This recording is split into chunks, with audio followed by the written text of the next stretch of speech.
მსოფლიო ისტორიის განმავლობაში ცვლილებებისკენ მიმავალ გზაზე სტუდენტების აქტივიზმი ყოველთვის მნიშვნელოვან კატალიზატორად გვევლინებოდა. ჩვენ უკეთესი მომავლისთვის სწავლის იდეით ჩავაბარეთ უნივერსიტეტში და არა იმ ჩამოშლილი სისტემის ნაწილად ჩამოყალიბებისთვის, რომელმაც დიდი ხანია ნიღაბი ჩამოიხსნა და რეალური სახე გვაჩვენა. ქვეყანაში რეჟიმის მიერ ასობით უკანონოდ დაკავებული და დაზარალებული ადამიანი ჰყავს, მაგრამ არც ერთი დასჯილი ძალოვანებიდან.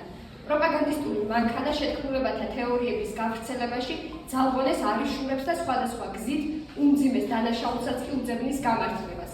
ჩვენ თვალწინ ის ღირებულებათა სისტემები ირღვევა, რომელიც ჩვენი სახელმწიფოს ფუნდამენტად მიგვაჩნია.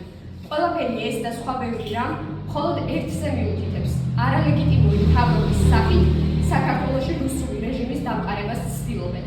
ამიტომ გვერდებით მთავარ მოთხოვნათაგან ერთ-ერთს და ვითხოვთ ხელახალ სამართლიან არჩევნებს.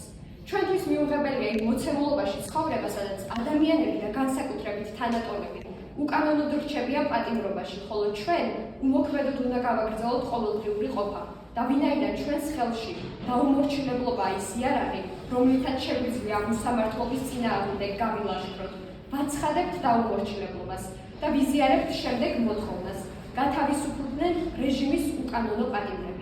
დღეიდან ვიკავებთ სივრცეს, რომელიც ჩვენთვის განათლების წყარო და ფასეულობრივი მაგალითის მომცემი უნდა ყოფილიყო. მაგრამ ქვეყნისთვის გადამწყვეტ მომენტში სამხატვრო აკადემიამ არარსებული ნეიტრალიტეტი აირჩია. ჩვენ კი დღეიდან ჩვენს ბრძოლას ამ კედლებიდან გავაგრძელებთ.